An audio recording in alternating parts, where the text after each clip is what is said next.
जय श्री राम दोस्तों। हमारी लाइफ में आए दिन कभी ना कभी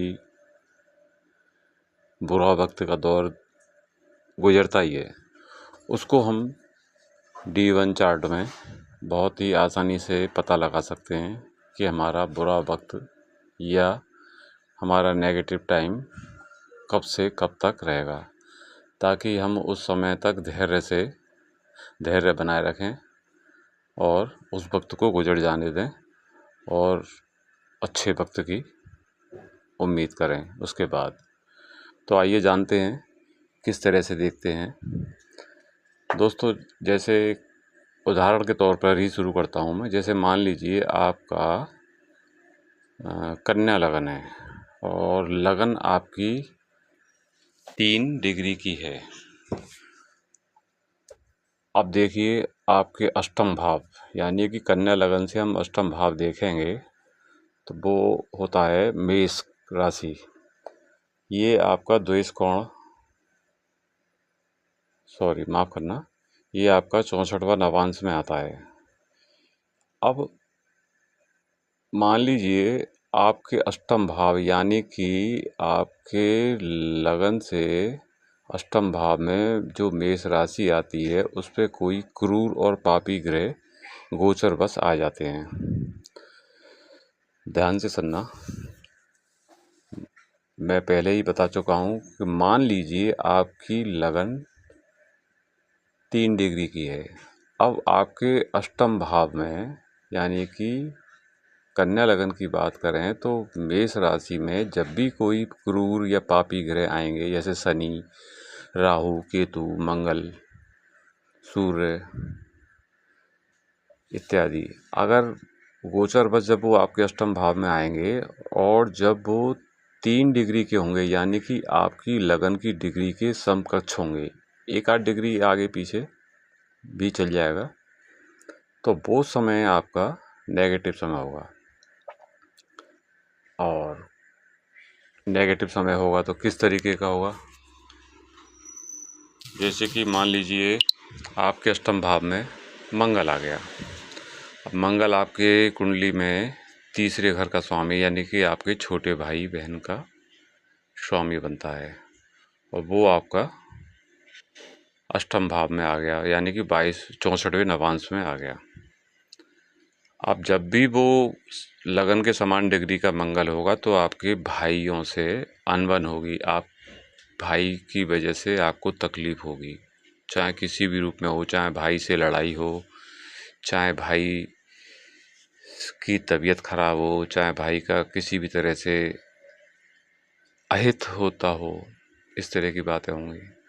इसी तरीके से हम हर ग्रह के बारे में उसका 64वां नवांश जान सकते हैं। अच्छा, इसी को बात को आगे बढ़ाते हुए हम देखते हैं कि जैसे कि मैंने कहा कि कन्या लगन के बारे में मैं उदाहरण दे रहा था। मान लीजिए कन्या लगन 3 डिग्री की तो है ही, लेकिन उसमें शुक्र बैठा हुआ है 22 डिग्री का। अब शुक्र से अष्टम भाव वही आएगा मेष। अब मेष में जब भी कोई क्रूर पापी ग्रह 22 डिग्री की होंगी तो शुक्र को हानि होगी, शुक्र के कारक तत्वों में परेशानी आएंगी। अब शुक्र कन्या लगन में किस किस क्षेत्र का स्वामी है यह देखिए।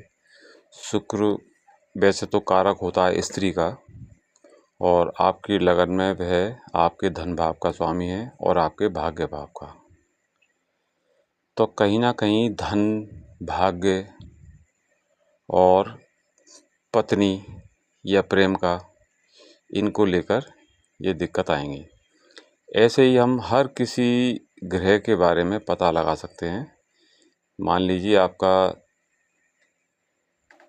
6ठे भाव में शनि है और लगन में शुक्र बैठा हुआ है, तो शनि से शुक्र अष्टम भाव में आया, यानी कि 64वें नवांश में आया। अब हाँ दोस्तों, साथ में ये भी बताना बहुत ज़रूरी है, गोचर बस तो ये आपको नुकसान का समय बताया ही है आपको।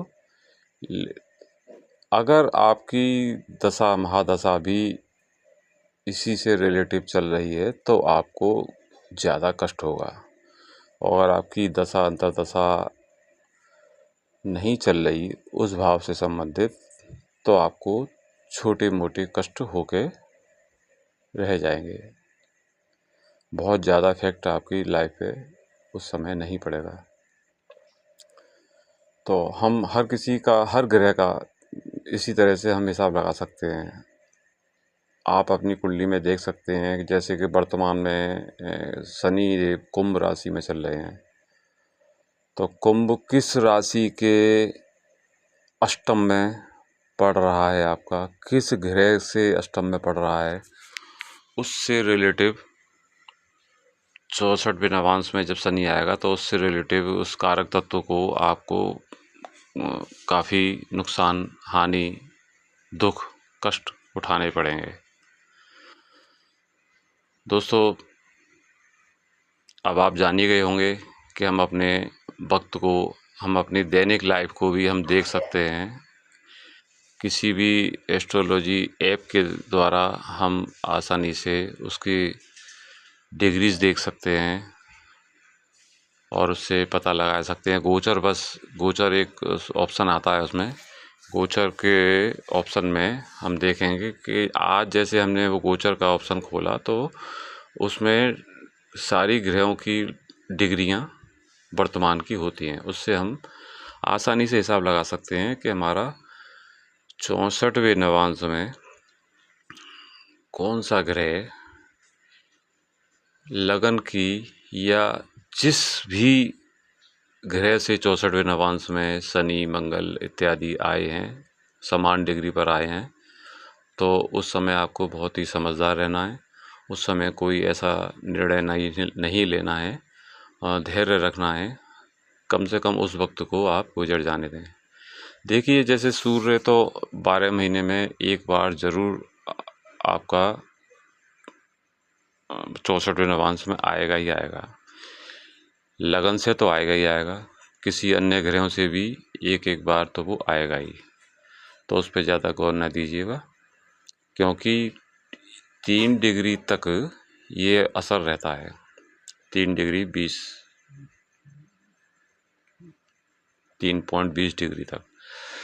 अब जैसे कि मान लीजिए ये तो सूर्य आया तो 3 दिन रहेगा। अगर शनिदेव आ गए आपके 64वें नवांश में, तो वह आपके लगभग आपकी कुंडली में 3 महीने तक रहेंगे। 3 महीने तक आपको वो कष्ट, या महान कष्ट या अल्प कष्ट, वो तो आपको झेलना ही झेलना पड़ेगा। ऐसे ही राहु केतु, ये बड़ी प्लानेट जो हैं, ये थोड़ा लंबा वक्त लेती हैं। और सूर्य चंद्र मंगल बुध शुक्र, ये सब छोटी छोटी ग्रह हैं। इनका अवधि जो है 2 दिन 3 दिन के आसपास, 4 दिन से ज़्यादा नहीं होती। इस तरीके से आप अपने कुंडली में, अपनों की कुंडली में आप स्वयं देख सकते हैं कि कौन सा बुरा वक्त कब आने वाला है, ताकि उस बुरे वक्त में हम कोई ऐसा महत्वपूर्ण निर्णय ना लें। दोस्तों, आज की वीडियो यहीं तक।